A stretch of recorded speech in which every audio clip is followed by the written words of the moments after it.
Hi guys, welcome back or welcome to DreamWorks Switch to Life.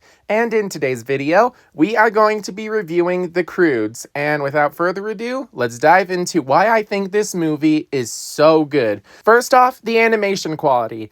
I gotta say that I absolutely love the character designs, especially how detailed they are. Not only can you tell where they got all the scars and bruises and stuff like that, but the fact that they're mostly covered in dirt that just seems to be stuck to their skin is just really cool, especially considering that these are cave people. There's also the actual character designs, and I gotta say I really love them, especially Guy, because, what girl doesn't have a crush on Guy? As for the voice acting, I really enjoyed it. We got a really great cast here with Ryan Reynolds, Nicolas Cage, Emma Stone, and so many others that just bring so much life to their characters, and I absolutely enjoy it. And then there's the music, which I gotta say, since this is a movie that is co-directed by Chris Sanders, it makes sense that music is a big part of this film, and it really helps heighten the story, takes it to a new emotional level that can't be done with just words, which I really enjoy. And then, of course, there's the writing, which I gotta say the writing was super awesome. It was super funny to see the cavemen try to understand all of the modern ideas that Guy brings to the table, while at the same time learning to change. And at the same time, Grug is trying so hard to keep the family together by not letting things change. Of course, the world is changing around him, so he too has to adapt, which I really enjoyed. And I loved the writing that they used to not only add the humor, but to actually get the characters to evolve, which is really good. And then, of course, there's the world building. I absolutely love the world building, not only because of all of the unique animals that show up in this movie that you just never really see anywhere else. They're just super creative with the animals. But of course, the scenery. The scenery and the world building for this movie is just really awesome. Just so majestic of views, and I really wish that I could explore these locations in real life. And I think that the movie's animation really helps with that. What you may not know is that the Croods originally started as an Aardman and DreamWorks collaboration. But luckily, after just 3 movies, Aardman decided to cut themselves away from DreamWorks, so the Croods was repurposed into a normal CG movie, which I gotta say really helps with the animation. And now it's time to dive into the actual story, and I gotta say the story is really good. If you haven't seen the movie, you should, because it's extremely heartfelt and at the same time just really funny in general. So it starts with Eep talking about how they used to have a bunch of neighbors who all died because the world is cruel, and the only reason that they survived is because their dad is extremely strong and he tells his family to follow the rules, which is basically doing anything fun or any kind of change is bad and will get you killed. So Eep is sad because they constantly lock themselves away in a cave except when they go out to hunt for food and water. And luckily today's one of those days. They go out and hunt for food, and I really enjoy it because they're trying to get an egg and they're basically playing a game of football with a bunch of animals. And what really makes it even funnier is the music in the background. It just sounds like something that would be playing during a football game. Then again, it just reminds me that throughout the movie, they get in the situations where they have to suffer through bumps and scrapes, and I'm just surprised that they're not getting any new scars and they're not getting any injuries despite all of the stuff that they're going through. Anyway, the Croods go back to the cave, at which point Eep, being a rebellious teenager, tries to use her curiosity to go check out something, but unfortunately it puts the family in danger, and so Grug tells a story of how curiosity can kill people, which is something that he's told over and over and over again. He's trying to get it in his kids' heads that they need to fear everything. In his words, never not be afraid. But that night, Eep decides to sneak out anyway because she hears a strange noise and sees a strange light. So after chasing the light, she discovers Guy. Yeah, I would say a guy, but his name is actually Guy. Now, what I love is that Guy is basically this normal, average day person, like in our modern world, except, just trying to survive. And then the Croods, they're behaving like animals. And, well, we see that unfold in this interaction, which I really enjoyed. But then Guy and his pet sloth, Belt, tell Eep that the world is ending. There's going to be a bunch of earthquakes and fire and lava is going to rain down. And basically, this is kind of the splitting of Pangea, if you don't know. I'm calling it the end. Dun, dun, dun. How Guy actually knows about all of that, I have no idea. Maybe the third movie could dive into that. So Guy tries to convince Eep to go with him, but she decides to stay with her family. So instead, he gives her a seashell so that she can call him. And when she shows the seashell to her family, they literally just smash it to pieces. And Eep is grounded, but then that's when the world starts shaking and cracks start forming and the end of the world is coming. Grug tries to get his family back to the cave only to realize that the cave is going to collapse, so he tries to get them to not go in the cave. And luckily he manages to save his family, but in the process they lose their home.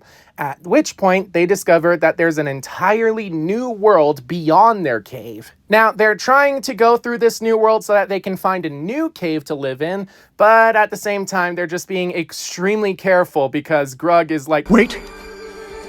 Okay. Wait. Okay.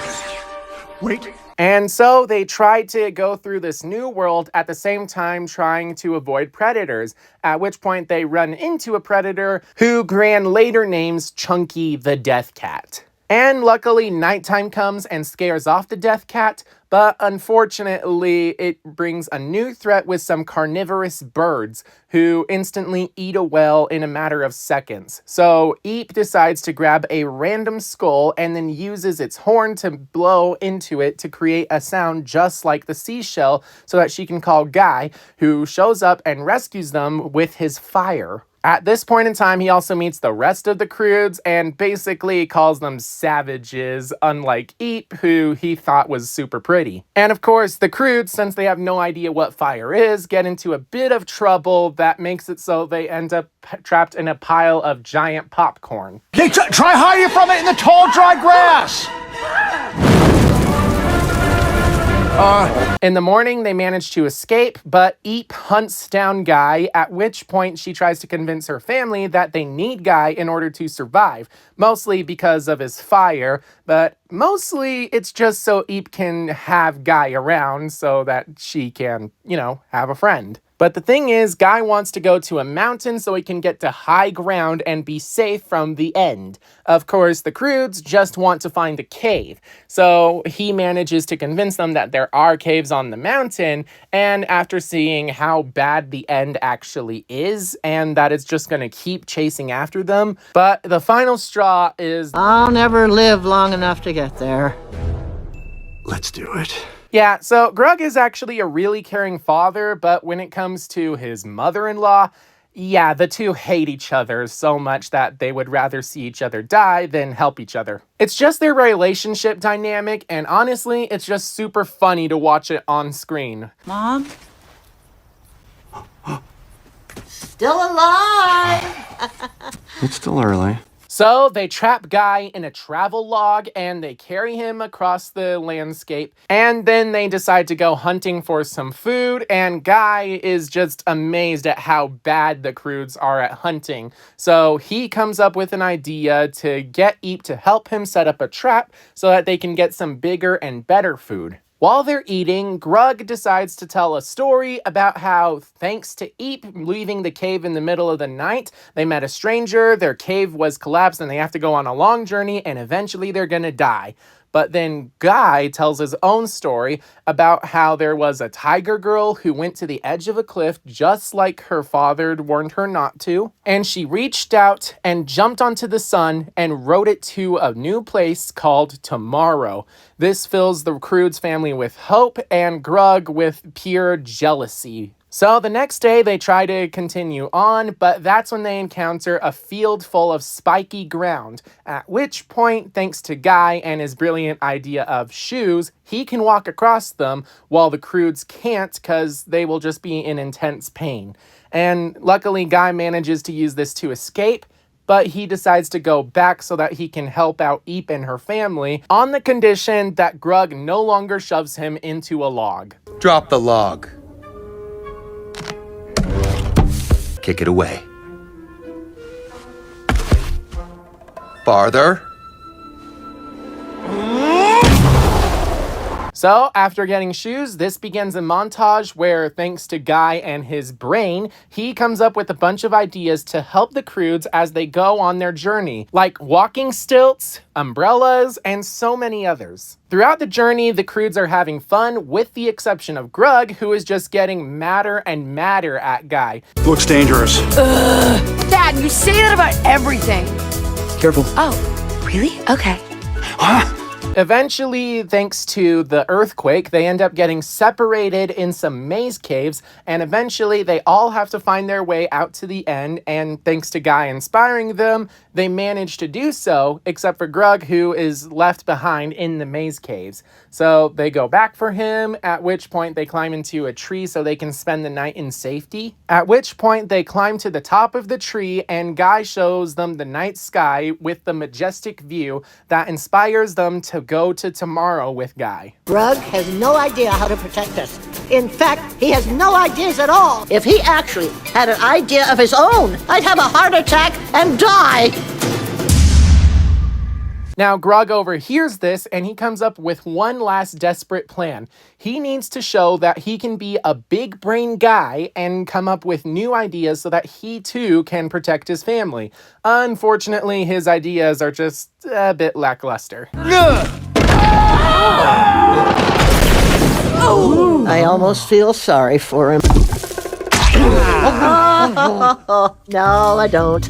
But the final straw happens when, thanks to an earthquake, he decides to get his family as close as possible to a cave so that they can be safe, but they just avoid him as they don't want to go into the cave. They want to go with Guy. So, Grug literally attacks Guy, and he ends up tossing both of them into a tar pit. And it's at this point that we learn that Guy has been on his own for a few years now, as his parents actually died in a tar pit. We got to see this scene unfold in a flashback at the start of The Croods 2, but still, it's very sad. Grug is actually starting to see Guy as not some rival, but some human. And it's at this point that Chunky, who has been following them on their journey, finds them, and Guy comes up with an idea to lure Chunky over with a girl death cat puppet. Hand me those acting sticks!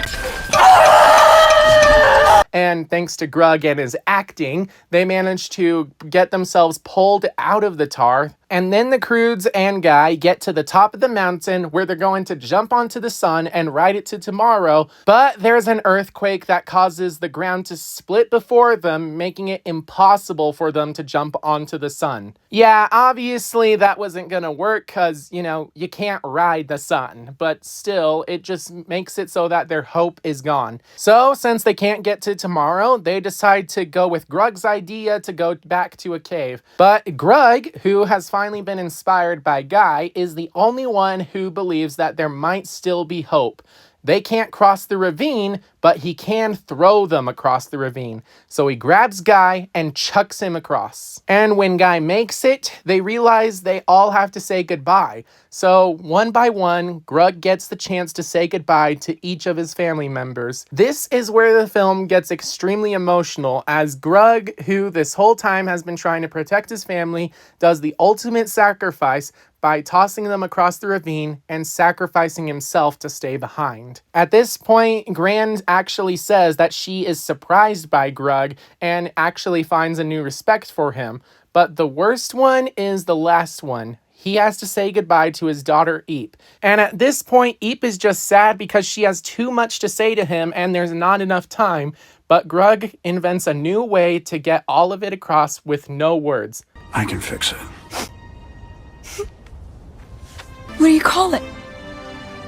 I was thinking of calling it a hug, because it rhymes with Grug.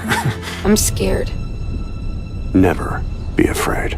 So, after throwing Eep across, Grug is left all alone in the dangerous part that is going to be destroyed in the end.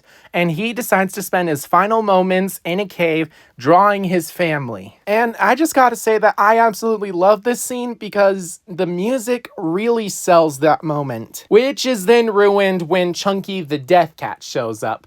But luckily, since Chunky is afraid of the dark, the two actually bond over their need for fire. So Grug and Chunky decide to spend their final moments comforting each other until Grug hears the call of the seashell, which is the signal that his family is in danger. And I love it because it inspires Grug to actually rise up and come up with a new idea so that he can get across the ravine. He ends up combining a bunch of guys' ideas in order to make himself a makeshift hot air balloon, which he then uses to not only collect a bunch of scattered animals, but he uses the hot air balloon to get these animals and himself across the ravine to his family, who he believes is in danger, but really it's just Eep saying goodbye using her shell. And luckily, now that he's back, she gets the chance to say, "I love you too." So the Croods family is reunited, and while they don't have a home, they are in tomorrow, which is destined to be a better place for them.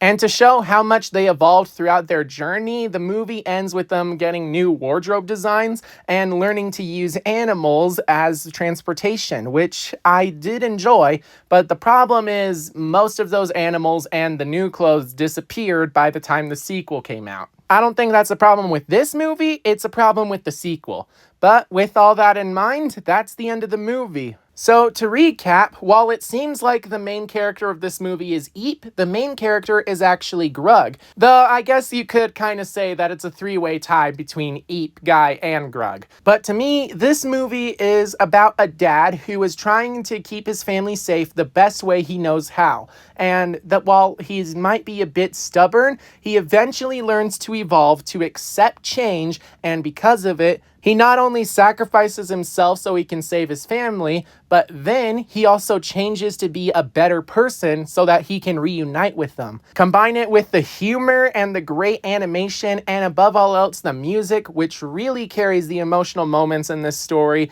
I just really enjoy this movie. And I'm sure plenty of other people did, because it not only launched one TV show, but it also got a sequel, which was originally canceled, but then redeveloped into a new movie. But with all of that out of the way, thank you guys so much for watching my review of the first Croods movie, and be sure that if you enjoyed this video and want to support the channel, join my membership program, or you can just do the free option and subscribe. And if you are subscribed, be sure to keep an eye out for when I review the sequel, A New Age. But above all else, make sure that you guys are staying safe out there, and I will see you all in my next video. Bye bye. Come on, Douglas, roll over.